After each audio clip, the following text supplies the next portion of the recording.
Et si aller mieux n'était plus une obligation? Les profondeurs de l'être, un espace où l'on ne cherche pas à fuir la douleur, mais à l'écouter. Ici, on descend. Dans nos entrailles, nos nuits noires, dans les pertes et les silences. Pas pour s'y perdre, mais pour y retrouver un sens, un fil, une trace, une voie. Franco-canadienne, entrepreneur et maman de 3 garçons, j'ai traversé bien des tempêtes. Et je ris, souvent trop fort. Parce que rire, c'est aussi survivre. Chaque semaine, une parole, un témoignage. Pas pour vous sauver, pour vous accompagner, un épisode après l'autre. Là où la souffrance devient passage, là où renaître devient possible.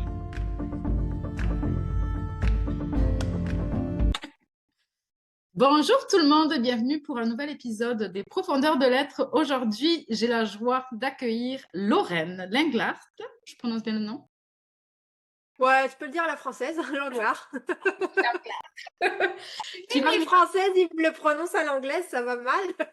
Ouais, bref, écoute, des fois, ouais, j'ai un peu de mal avec les prénoms ici au Québec. Des fois, tu sais, je dis les S alors qu'il faut pas, je dis les S alors qu'il faut pas. Enfin bref, je prononce jamais bien les noms. Donc, Vas-y, elle va comme nous toi, tu partager peux. un bout de son histoire, Lorraine. Une belle histoire, on peut dire ça comme ça, pleine de prise de conscience. Est-ce que tu veux nous en dire déjà un petit peu plus sur toi? Sur moi, ben oui. Alors, moi, c'est Lorraine Langlard. Je suis française, ça fait 15 ans maintenant, ça va faire 15 ans cet été que je suis au Québec. Je suis venue ici, genre, toute seule, pour étudier en éducation spécialisée. Donc, tu sais, je peux quand même partir en disant, ouais, ok, je suis partie pour 3 ans. Ça fait 15 ans, 5. le classique, là. Oui. Euh, Donc, dans les 15 dernières années, c'est sûr que l'immigration, c'est un processus vraiment de persévérance. Il y a eu beaucoup de travail à ce niveau-là. J'ai rencontré mon conjoint à peu près dans la même année que je suis arrivée ici. Même si c'est un Français, on s'est rencontrés au Québec aussi. Puis, donc, ça fait 15 ans. On a fait rénover 2 maisons ensemble. On a fait 2 enfants ensemble. On a eu plusieurs animaux ensemble. Et même une entreprise qu'on a eue ensemble qu'on a décidé de fermer fin 2024. Donc, il y a eu beaucoup, disons, beaucoup de choses qui ont travaillé ma persévérance et mon assiduité. Et depuis, je suis revenue moi encore à l'entrepreneuriat, mais différent. Maintenant, je suis coach business, j'aide les femmes vraiment avec leur marketing, mais à incarner qui elles sont dans leur mission, dans leurs valeurs pour développer le leadership que je pense qu'on a déjà tous en nous, mais qu'on sous-estime pour vendre avec impact et attirer les clients de façon magnétique, que ce soit, tu sais, une réelle partie de plaisir et pas, pas une contrainte. Oui, ni un copier-coller. T'es vraiment appelé à amener les autres finalement à se révéler, quoi. Tout à fait, c'est exactement ça. Tu sais, de ne pas voir le marketing ou la vente comme des choses compliquées, longues, mais juste comme un incontournable de ton entreprise qui fait scaler ton entreprise là où tu veux qu'elle aille. Mhm. Fait que moi, ce que je te connais un petit peu, donc je connaissais ce petit bout, ce bout d'histoire actuelle, mais ça a tout à fait lien avec ton histoire personnelle. Je veux dire, là où tu en es aujourd'hui, ce que tu fais aujourd'hui, ça a carrément, c'est carrément la fin, la continuité du processus par lequel tu es passé depuis plusieurs années. Tu aurais beaucoup de choses à raconter sur différents sujets. Je pense qu'on pourrait même faire un autre podcast parce que tu m'avais proposé pas mal de trucs. Il y en a Mais des thématiques. aujourd'hui, Bon, je dis, ouais, c'est l'accomplissement de mes 15 dernières années que j'ai mis comme dans cette business-là. Mais tu ouais. sais, il faut avoir compris que toutes les épreuves de la vie sont juste des étapes et t'amènent plus loin pour les développer. Donc, c'était ça, ça m'a pris ça pour le développer. Donc, effectivement, le coaching, c'est comme renouer avec mes amours de l'éducation spécialisée, Mm. de l'empowerment des personnes, puis tout ça, mais aussi avec le côté business que j'ai eu et le côté persévérant, comme je disais, de toute l'immigration et d'être loin de sa famille et tout faire ça tout Ouais. seul.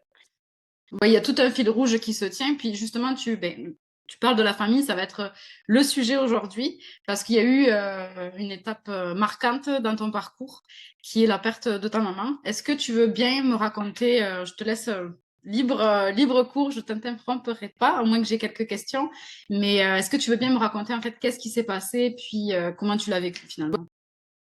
Ouais, donc moi, quand je suis venue, en 2010 au Québec, comme je disais, je suis venue toute seule. Donc là, je suis venue étudier. Donc là, je suis partie avec toute mon innocence sans comprendre un petit peu ce que ça a impliqué d'être loin de sa famille. Et puis, après, ma mère a eu le cancer du poumon qui s'est déclaré. Et là, j'ai compris, tu sais, ce que ça implique aussi d'être à distance. Donc, ça implique déjà de le savoir un petit peu sur le tard parce que tu vois moins la personne, tu peux moins te rendre compte des symptômes ou des choses comme ça.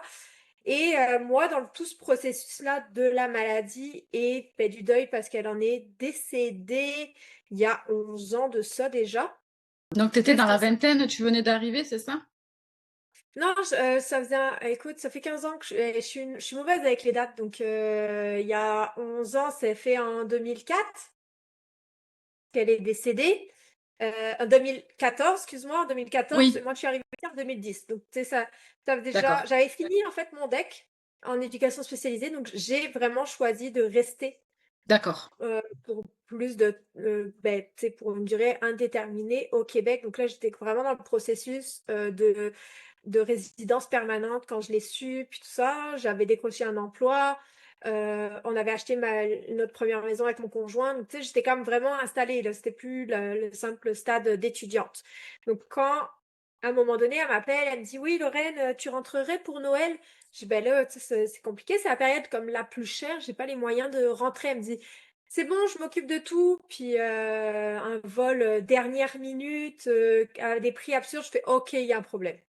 Tu sais, Ouais, genre, c'est feeling. comme, Ouais, ouais, tu sais, ta mère, elle dit, elle te paye un billet d'avion, euh, t'es un peu dernière minute, à des prix absurdes, tu fais comme, elle veut pas que je rentre juste pour qu'on fête Noël ensemble. Donc, je suis arrivée, puis là, il y avait comme, genre, toute la famille très proche, frère, sœur, ma grand-mère, mon père, bien évidemment, puis mon cousin de qui ma mère est très proche. Et puis là, elle nous lâche ça comme une bombe. Sauf que bon, c'était une bombe pour moi, une bombe pour ma grand-mère, une bombe pour mon cousin, mais pas pour les autres, puisque les autres le savaient. d'accord. Les autres étaient là au quotidien, et elle leur a dit. Ma grand-mère l'a très mal vécu, parce que c'est comment ça qu'elle m'a caché ça. Moi, c'est comme je comprenais qu'elle voulait pas me le dire au téléphone. Oui, Puis ben, mon cousin, il comme proche, mais elle voulait comme l'annoncer en général. Donc c'est déjà le contexte de distance, puis le contexte de pas tout savoir, c'était établi autour de ça. Puis là, je te dis des bêtises, ça, c'était pas en 2014, c'était un peu avant, parce que c'est quand elle m'a annoncé la maladie. Elle est décédée en 2014. Donc j'étais encore aux études. Et pendant 2 ans, un bon gros 2 ans, dans le fond, c'est ça. Moi, j'étais au Québec, là, puis c'était la communication à distance, comment ça va, puis c'est quoi. Et au final, pour qu'un jour, elle m'appelle le 2 avril, donc 2014, elle me dit bon anniversaire, 2 avril, c'est mon anniversaire. Salut mon amour, comment ça va? Qu'est-ce que tu fais pour ton anniversaire? Parfait. Le soir même, au Québec, donc en France, il était comme tard dans la nuit. Mon père qui m'appelle, il me dit salut, tu fais quoi? Je dis je suis au restaurant avec une amie pour mon anniversaire. Parfait, je te rappelle demain. Tu sais, j'en fais pas de cap. Le lendemain, mon père, il me rappelle. Puis il me dit là, Lorraine, faut que tu rentres. Ta mère, elle est rentrée à l'hôpital, puis c'est la fin. Puis comme je te dis, le lendemain, c'est le lendemain matin tôt au Québec. Tu sais, il a oui, attendu le plus tard qu'il pouvait avec On s'entend qu'il y a 6 heures de décalage, là, France-Québec. oui. 6 heures de plus pour la France. Donc, je pense qu'il m'a appelé, il devait être... je t'ai réveillé, je partais pour le travail, mais il devait être 6h30, 7h du matin. Donc là, c'était un jeudi. J'ai mis les choses au clair au travail jeudi, vendredi, et samedi, j'étais dans l'avion. Donc, j'arrivais le dimanche matin, c'est Ouais. les vols de nuit. Puis là, c'est là où j'apprends que c'était à phase terminale depuis un bout, donc je ne savais pas. Que ma mère ne voulait pas me le dire parce qu'elle avait peur que je rentre, que je revienne.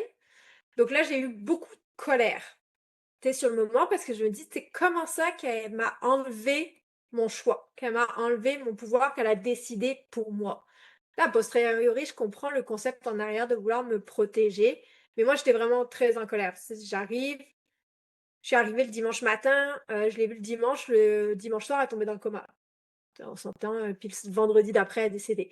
Donc, tu sais, c'était ben trop rapide pour que mon cerveau, il assimile Ouais. tout ce qui se passait, comment ça se passait, pourquoi ça se passait. Parce que oui, tu sais, je le savais qu'elle était malade, mais à ce point-là, qu'on était rendu au stade 4, en phase terminale, que tu sais, il y avait plus de non-retour, que l'oxygène était arrivé à la maison parce que justement c'était le moment de la soulager. Tout ça, j'avais aucune information de ça.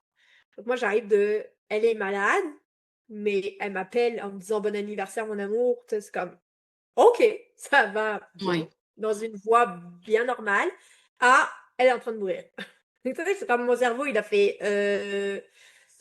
ça marche pas. C'est pas possible. Ouais, ouais, non, c'est ouais. il gérait plus la situation, c'est ça. Donc, mais là-dedans, moi, je l'ai vécu vraiment comme un trauma. Tu sais, cette 2 semaines que j'étais en France, là, je l'ai vécu comme un trauma. Parce que j'ai dû assimiler ben, que ma mère était mourante. J'ai dû assimiler que tout ce que j'avais à lui dire, je pouvais pas lui dire. Puis là, mon père, croyant bien faire, m'a dit, ben vas-y, là, elle est encore consciente. Parle-y à ta mère, Ouais, dis tout ce que tu as à lui dire. il Comme, y a pas non, l'échange. j'ai pas envie. Tu sais, Mmh. moi, j'ai un autre trauma avec l'hôpital en général. J'aime pas ce lieu. J'étais une enfant malade, plus jeune. On en reparlera dans un autre podcast. Ouais. Mais ce qui fait que j'ai beaucoup de mal avec les hôpitaux. Donc là, en plus, c'est que tout le monde, eux, ils avaient vu l'état de ma mère. Tu sais, moi, je vois juste sa face un petit peu en FaceTime, là, Ouais. mais rien d'autre. Mmh. Mais l'état d'amaigrissement, c'est qu'elle était à l'état osseux. Tout, moi, c'était du choc sur choc. Ouais. C'est-à-dire que les gens se sont préparés, et même s'ils se l'avouaient qu'à demi-mot, rien que de la voir dans quel état physique elle Oui. était, tu peux pas, je veux dire, si tu te le caches, c'est ton problème à toi, là, je veux dire, si tu l'avais vu, tu le Ouais. savais. Mais moi, j'avais aucune notion de tout ça, j'avais aucun indice. Oui, oui, ça a pas été progressif. Tu as pas pu voir cette dégression Exact. progressive. Et là, il m'enferme dans la chambre avec ma mère en disant, dis-y tout ce que tu as à lui dire. Ben là, tout de suite, la seule chose que j'ai envie de lui dire, c'est tu peux pas mourir.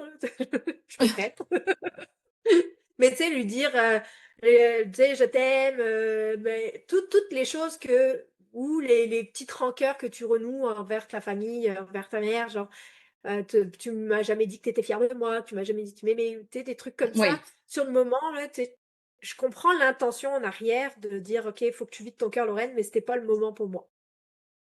C'était pas la place, puis j'avais pas envie de faire ça littéralement sur son lit de mort, là, tu sais, je veux dire, Mmh. c'était pas comme si j'avais pu venir un mois avant, puis là, j'y aurais dit, puis tu sais, là, il y avait juste de la colère, puis c'est pas possible que ce soit là.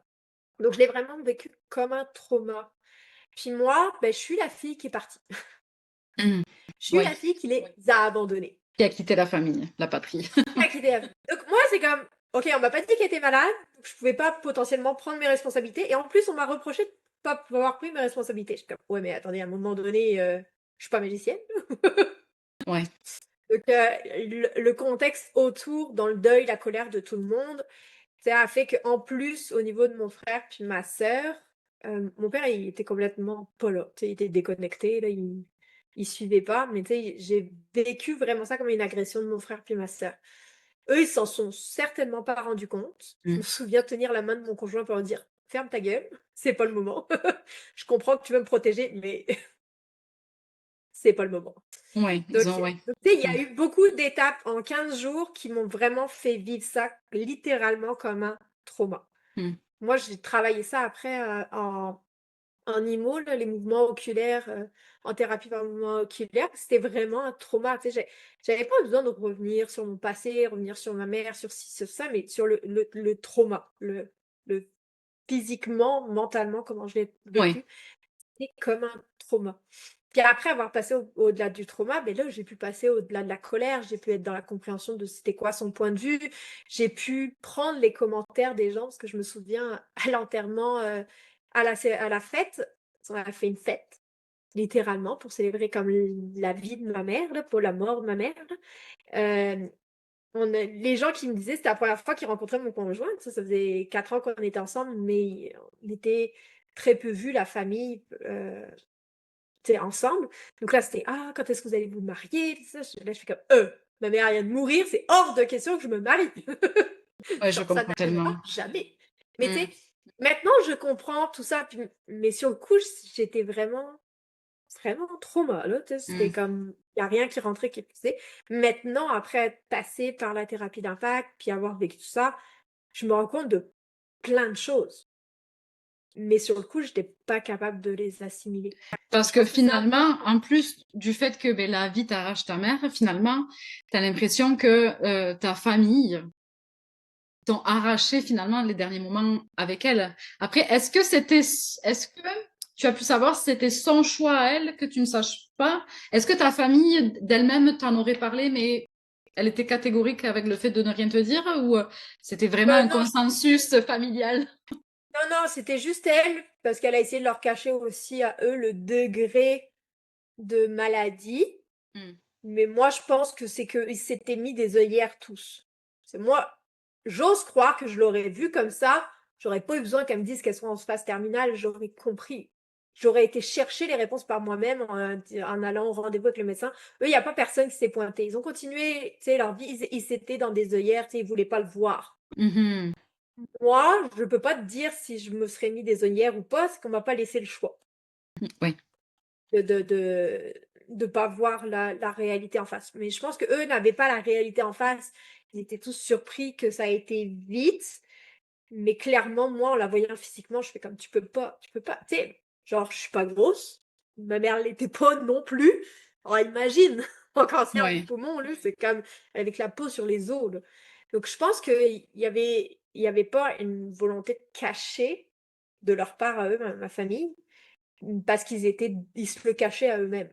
oui, ouais, ouais, je comprends. Peut-être que ma mère aussi, peut-être que quand le médecin il a dit phase 4 terminale, elle a pas voulu l'entendre, ça se peut, là. Mais tu sais, moi, quand le médecin il nous a parlé, puis qu'il m'a tout décrit, puis il dit ce qu'il savait depuis combien de mois il le savait, là, je fais comme, c'est pas vrai qu'il y a pas personne qui a pu le comprendre. Est-ce que ça a pris du temps entre le diagnostic puis le décès? Euh, Ça a pris en 2 ans et demi, je dirais. Mais je pense que déjà, elle se voilait la face, ça faisait... Parce que moi, quand j'étais en France, déjà, il y avait des symptômes, mais qu'elle D'accord, banalisait. Tu sais, d'accord. ma mère, c'était du genre, ben là, maman, faudrait que t'arrêtes de fumer. Ben là, faut bien mourir de quelque chose dans la vie. Ben, Ouais, je comprends. tu l'as eu. C'était exactement de ça. Hmm. Mais tu sais, donc je pense qu'elles font partie aussi de cette génération qui font moins attention à leur corps que Mhm. nous, aux Ouais, ouais. symptômes de leur corps. Puis tu sais, de toute façon, quand t'es fumeur ou que tu bois ou que t'es bon vivant, en général, surtout dans ces générations-là, c'est pour eux, ça, ils pouvaient pas dire je vais changer de mode de vie, ça va être. Nous, je pense qu'on a été plus conscientisés dans nos générations. Puis les autres générations encore, tu sais, je veux dire, moi, j'emmène mes enfants chez le chiro, jamais ça serait arrivé Ouais, ouais, ouais, ouais. à l'époque de mes parents, mais on a conscience de la santé globale qu'eux, ils avaient moins. Donc, tu sais, elle toussait beaucoup, puis c'était comme, mais non, c'est normal, là, c'est comme, non, c'est pas normal. Donc, déjà, partir du moment qu'elle a eu le diagnostic, je pense qu'il y avait au moins 1 an ou 2 qu'elle aurait pu le savoir avant. Ouais, je comprends, je comprends. Ça me fait Donc, beaucoup non, c'était penser. pas, c'était pas, c'était pas foudroyant en tant que tel, tu sais. Ouais, ouais, ouais, ouais. Non, mais c'est vrai ce que tu dis au niveau générationnel. Moi, ça me fait beaucoup penser à l'histoire avec ma mère, hein, parce que ma mère, ça a été pareil. Elle a attendu le dernier moment. Bon, là, bon, mais je suis très reconnaissante d'être encore parmi nous, mais c'est pareil, quoi. Le diagnostic est tombé, mais pour moi, c'est un cumul d'années à pas prendre soin de soi. Puis, non, non, je comprends vraiment entièrement ce que tu veux dire. Oui, Et en fait, pour toi, donc ta maman, bon, il y avait peut-être le fait qu'elle voulait se voiler la face à elle-même, mais d'avoir vraiment attendu le dernier moment pour t'en parler. Euh, en fait, elle m'en a pour... même pas parlé, dis-toi Ouais, que c'est mon père qui m'a dit, genre, là, faut que tu rentres. Donc, en ouais. fait, même elle-même ne m'en a, ben, elle m'a annoncé qu'elle était malade, mais de me dire que c'était la fin, là, jamais, Parce que jamais. pour elle, c'était te protéger finalement. Dans sa tête, c'était te protéger parce que si tu le savais, tu serais rentré en France, donc tu aurais arrêté tes rêves peut-être, alors que peut-être pas du tout, tu serais peut-être rentré temporairement pour être à ses côtés, mais que tu n'aurais pas fait une croix sur le Québec. Donc en fait, moi, ce que ça me dit, c'est finalement, c'est la force des projections en fait. On se rend pas compte que nos projections, c'est pas que nous que ça atteint finalement, c'est vraiment c'est tout notre entourage finalement qui est impacté par nos propres projections parce que en plus de plus être parmi toi, pas parmi nous, avec toi, elle t'a aussi enlevé les derniers moments avec elle, les mois, années, semaines, on ne sait pas. Mais ouais, c'est pas un petit vol, c'est C'est un même gros vol au-delà d'une finalement. projection, c'est même une volonté de contrôle. Ouais. Tu sais, Mm. alors qu'on n'a jamais le contrôle. Tu sais, tu te dis que si je lui dis pas, ben, je contrôle sa réponse qui est qu'elle va pas rentrer. Mais elle sait pas, ça, à quel point ça aurait été ça. Tu sais, et puis elle aurait pu me dire, je veux pas que tu brises tes rêves. Ok, maman, mais je veux peut-être rentrer juste un peu plus, là. Je veux dire, on n'a pas la réponse et on n'est pas dans la tête de personne. Et même que, puis tu sais, on le voit dans plein de biais de communication, même que tu communiques de la façon la plus claire, la plus sensée, t'as aucun contrôle sur la réception de la personne en face. Mhm. Alors, si tu projettes que la personne forcément va quitter sa vie, revenir ou tout abandonner, peu importe quelle projection que tu fais, c'est que tu veux contrôler, mais qu'en fait, sans comprendre que tu n'auras jamais de contrôle sur Mm. une personne. Puis là, en plus, c'est que dans cette situation, tu enlèves du pouvoir à la personne Complètement. de vouloir contrôler. Donc, tu sais, ça envoie des messages vraiment des signaux contradictoires. T'es, surtout, si on pense, si on veut aller plus loin en termes de mère, normalement, tu es faite pour que tu les élèves, tes enfants, pour qu'ils fassent leurs propres choix, Oui, oui. pour leur enlever des choix. Bon, après, c'est pas tout le monde qui a cette mentalité-là, on s'accorde, mais tu sais, il y avait vraiment de la contradiction. Tu sais, et ma mère, pour te dire à quel point elle est contrôlante, elle est tombée dans le coma le dimanche. Puis là, elle avait dit, je veux personne me voit dans cet état-là. C'était son dernier souhait. Quand elle est tombée dans le coma avec des doses de morphine de cheval. Quand je te dis, elle était grosse de même, peut-être, je veux dire, un brin de fer. Et elle est morte seulement le vendredi matin. Parce que tout le monde a défilé dans sa chambre pour lui dire ses adieux. Elle Mm. est morte au moment où il n'y avait plus de personne dans la chambre. C'est Le incroyable. seul heure qu'il n'y avait plus personne dans sa chambre. Elle voulait pas, elle l'a dit, elle voulait personne la voit comme ça. Tu sais, sa volonté n'a pas été respectée. Ben, elle laisse les respecter elle-même. Ouais, non, c'est quand même fou. Oui, parce que tu vois, il y a même ce truc de dernière volonté. Quand, je veux dire, t'approches de... En fait, tu te rends compte que jusqu'à la fin, tu peux vouloir t'accrocher à tout contrôler, même tes dernières volontés. C'est fou, quoi. C'est C'est que fou. ça, tu sais, ça rejoint aussi de pourquoi elle voulait me le cacher, elle voulait que personne la voie comme ça aussi, tu sais, de tous ses proches en général. Puis là, moi aussi, j'étais dans la part de trauma, j'ai pas été d'accord. Moi, j'ai pas été la voir après, puis c'était son choix. Puis je fais comme, vous respectez pas. Tu sais, il y avait, dans cette histoire-là, je pense qu'il y avait de l'égoïsme de toutes parts et de tous côtés. Parce que là, en attendant, c'était elle qui était mourante. Je pense qu'elle avait plus de raisons d'être égoïste que les autres, là. Oui. Mais c'est comme, oui, mais parce que les gens ils disaient, oui, mais on a besoin de l'avoir. Mais ouais, mais là, dans les deux côtés, ça jouait dans l'ego. Oui. Puis souvent, le contrôle, c'est ça, c'est aussi de la volonté d'ego. Puis c'est de ne pas essayer d'être dans. C'est même plus que dans l'empathie, c'est dans la compréhension générale Mm. des personnes. Donc, sur moi, il a fallu que je passe le trauma pour comprendre son point de vue. Je l'ai compris. Est-ce que je l'accepte? Pas nécessairement. Est-ce que je referais la même chose avec mes enfants? Pas nécessairement, mais je l'ai compris. Oui, Je je veux dire, elle comprends. était comme ça. Je veux dire, je l'aurais pas changé, là, ma mère. Non, non. On n'est pas changer les personnes en général, mais on peut comprendre d'où ça leur vient pour éviter de nous faire du mal le reste de notre vie. Je veux dire, ça me servira à quoi aujourd'hui d'être encore rancunière puis en colère après elle? Ça C'est va sûr. gâcher ma vie, pas grand-chose. Mais il faut être dans la compréhension, je pense. Oui. Mais ça me parle beaucoup parce que, en fait, on se rend pas compte en fait à quel point quand on veut tout contrôler finalement pour notre propre confort intérieur, parce que je peux très bien comprendre ce qui lui est passé par la tête, mais je veux pas qu'on me voie comme ça, je veux pas risquer que ma fille rentre alors que son projet de vie est au Canada. Mais ça, c'était sa vision, c'était oui, ses projections, alors que finalement, peut-être que oui, tu serais rentrée en France définitivement, mais parce que c'est ça que tu devais faire. Oui, peut-être. Peut-être que ça Puis aurait été un encore élément là, déclencheur qui t'aurait fait rentrer. Et je me dis, et quand bien même tu ne serais pas rentrée finalement, c'est de vouloir contrôler cet aspect-là.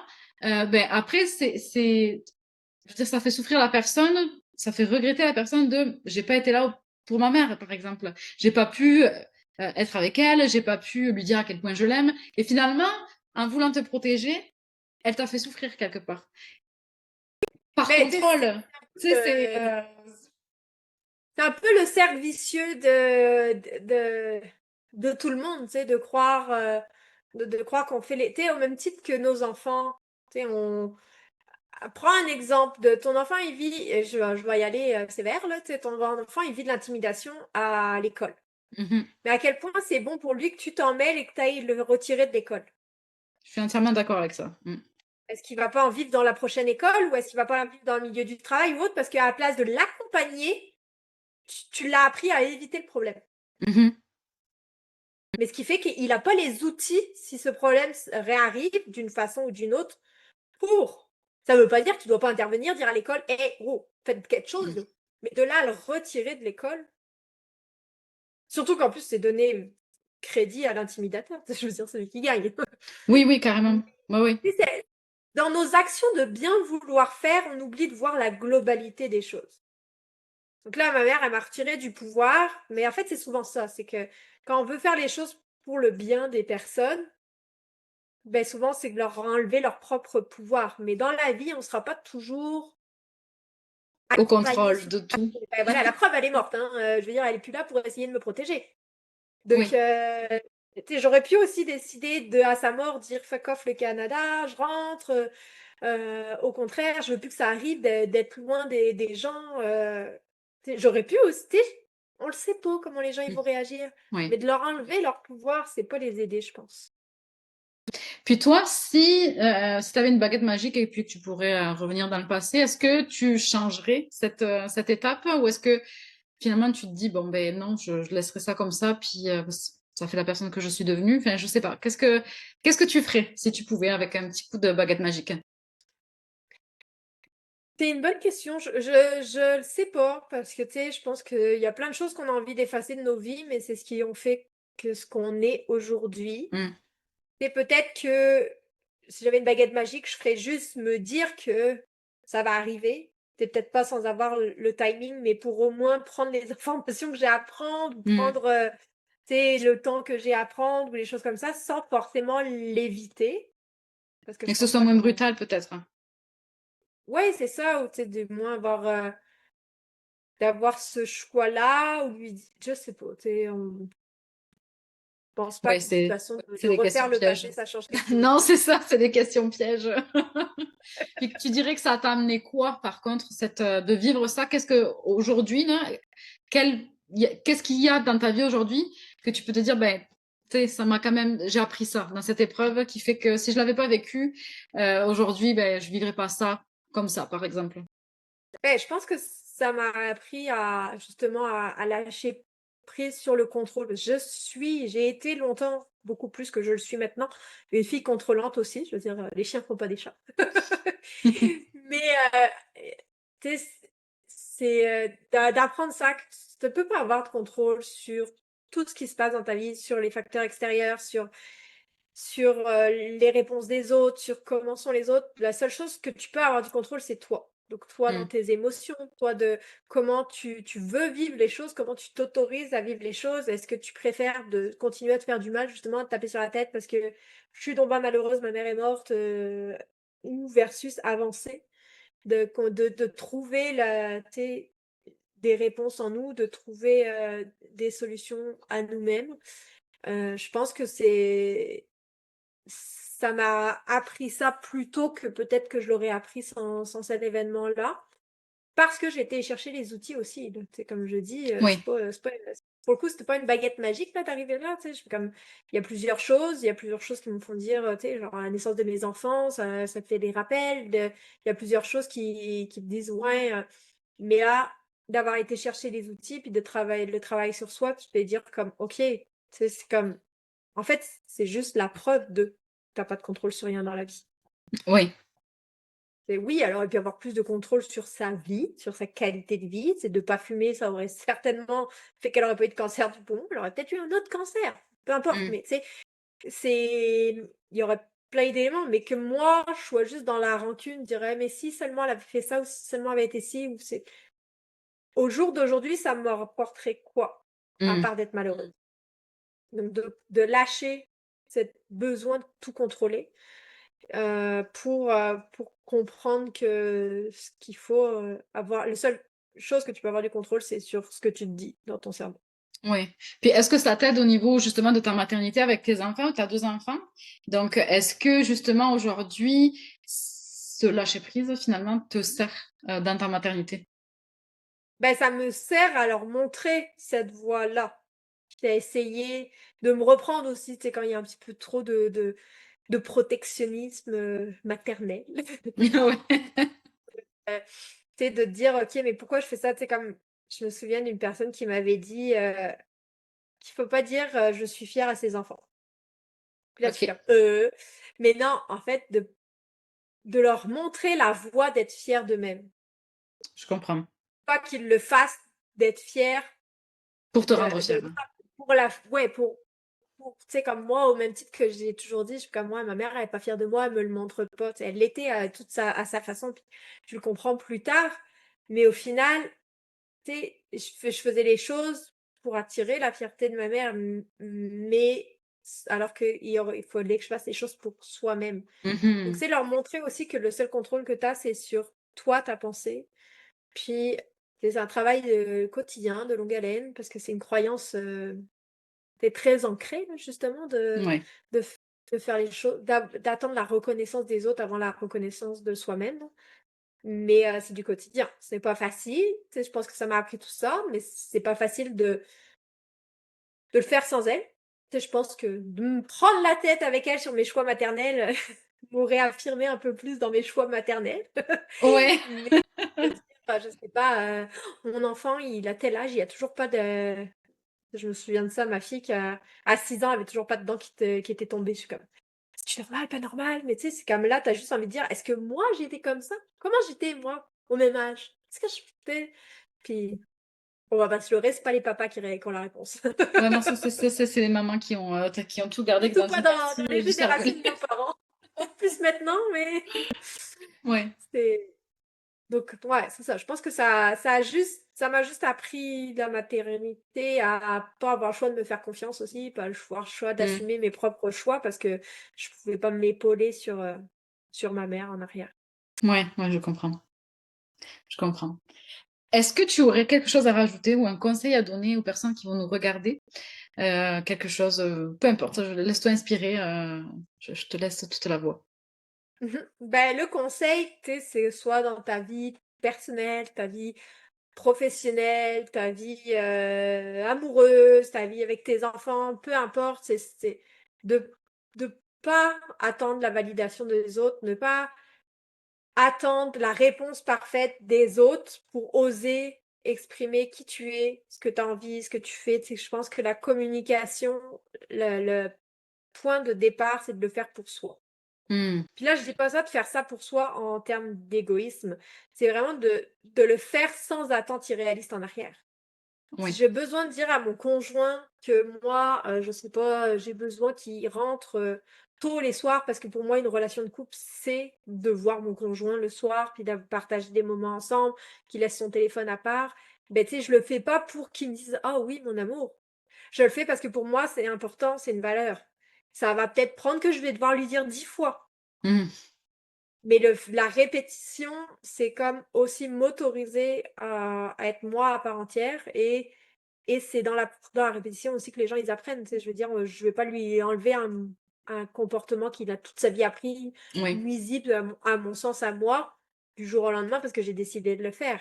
Donc il faut vraiment lâcher prise sur le contrôle de la réponse d'autrui et faire les choses pour nous, pas les faire Mhm. les choses dans l'attente irréaliste que ça va marcher juste parce que je me suis exprimée.